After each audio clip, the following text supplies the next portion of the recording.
BJP ಗೆಲ್ಲತ್ತೆ ಅಂತ ನಾವು ಪ್ರಯತ್ನ ಮಾಡತ್ತವ್ರಿ. ಅಣ್ಣ ಬಿಜೆಪಿಯಿಂದ ಎಲ್ಲಾ ನಾಯಕರುಗಳು ಪ್ರಚಾರಕ್ಕೆ ಹೋಗ್ತಾ ಇದಾರೆ. ತಾವು ತಮ್ಗೇನಾದ್ರೂ ಇನ್ಫೆಕ್ಷನ್ ನಮಗೂ ಅಲ್ಲಿ ನಮ್ಮ ಲೋಕಸಭಾ ಸದಸ್ಯ ಗೋವಿಂದ ಕಾರಜೋಳ ಅವರು ಬರಾಕ್ ಹೇಳಿದಾರೆ. ಇವತ್ತು ಬ್ಯಾಂಕ್ನೆಲ್ಲ ಕೆಲ್ಸಗಳು ಮುಗಿಸ್ಕೊಂಡು ನಾವು 4ರಿಂದ ಆ ಕಡೆನೆ ಹೋಗ್ತೀವಿ. ಬಾಗಲಕೋಟೆ ದಾವಣಗೆರೆಯಲ್ಲಿ ಬಿಜೆಪಿ ಒಳ್ಳೆ ವಾತಾವರಣ ಐತಿ, ಗೆಲ್ಲುವಂತ ಅವಕಾಶ ಐತಿ. ನಾವು ಎಲ್ಲರೂ ಅನಂತಪ್ಪ ಜೊಲ್ಲೆ ಅವ್ರನ್ನ ಕೇರಳ ಡ್ಯೂಟಿ ಆಗಿದ್ದಾರೆ, ಅಲ್ಲಿ ಹೋಗ್ತಾರೆ ಅವರು.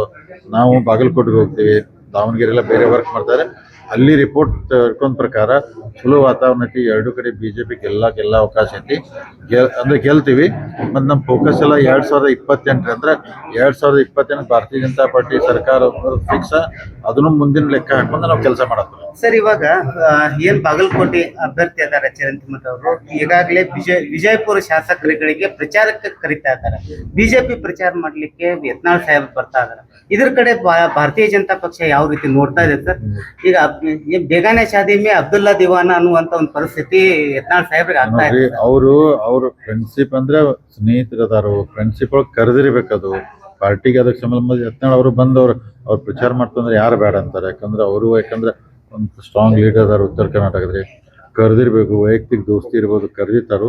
ಮುಂದೆ ಜನರಲ್ ಲೈಫ್ ಬಂದಾಗ ಯತ್ನಾಳ್ ಅವ್ರು ಏನ್ ಮಾಡ್ತಾರೆ ಏನೋ ಪಾರ್ಟಿ ಹೈಕಮಾಂಡ್ ಡಿಸಿಷನ್ ಮಾಡ್ತಾರೆ, ನಾವು ಮಾಡಕ್ಕಾಗಲ್ಲ. ರಾಜ್ಯದ ನಾಯಕರುಗಳು ಅವ್ರನ್ನ ಬಿಜೆಪಿಗೆ ತೆಗೆದುಕೊಳ್ಳುವಂತ ಸ್ಥಿತಿಯಲ್ಲಿ ಒಂದ್ ಹೆಜ್ಜೆ ಮುಂದಿಡ್ತಾ ಇದಾರ ಅನ್ನುವಂತ ಸ್ಥಿತಿ ನಿರ್ಮಾಣ ಆಗ್ತಾ ನಾವು ಹೇಳಿಲ್ಲ ರೀ. ನಾವು ಯಾರನ್ನ ತಗೋಬೇಕು ತೆಗಿಬೇಕು ಅನ್ನುವಂತ ನಿರ್ಣಯ ತಗೊಳ್ಳೋಂತ ನಾಯಕರು ನಾವು ಆಗೋದಿಲ್ರಿ.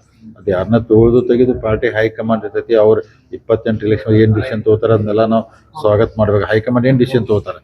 ಈಗ ಬಾಗಲಕೋಟೆಗೆ ದಾವಣಗೆರೆಗೆ ಎರಡೂದ್ರೊಳಗೆ ನಮ್ಮ ಭಾರತೀಯ ಜನತಾ ಪಾರ್ಟಿಗೆ ಗೆಲ್ಲಕ್ಕೆ ಅವಕಾಶ ಐತಿ, ಗೆಲ್ತೈತಂತ ಸಂಪೂರ್ಣ ವಿಶ್ವಾಸ ಇದೆ.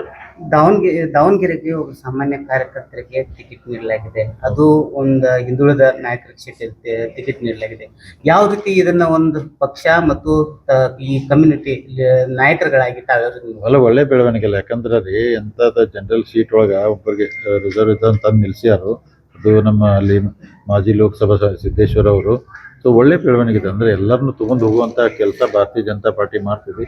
ಮುಂದಿನ ದಿನ 2028ಗೆ ಇವೆಲ್ಲ ಅನುಕೂಲ ಆಗ್ತೈತಿ, ಒಳ್ಳೇದಾಗ್ತದೆ. ಇವತ್ತು ಮುಂದಿನ ದಿನಮಾನದಲ್ಲಿ ಭಾರತೀಯ ಜನತಾ ಪಾರ್ಟಿ ಒಳ್ಳೆ ಭವಿಷ್ಯ ಇದೆ. ಮುಂದಿನ ದಿನ ರಾಜ್ಯಕ್ಕೆ ಖಂಡಿತ ಹೋಗ್ತಾರೆ ಅಲ್ರಿ. ಈ ಡಿಸಿಷನ್ ಇದ್ದಿದ್ದು ಕಾರಜೋಳ ಅವ್ರು ಫೋನ್ ಮಾಡ್ರೆ 4 ತಾರೀಕಿಂದ ನಾವು ಹೋಗ್ತಿರಲ್ಲ ಏನ್ರಿ.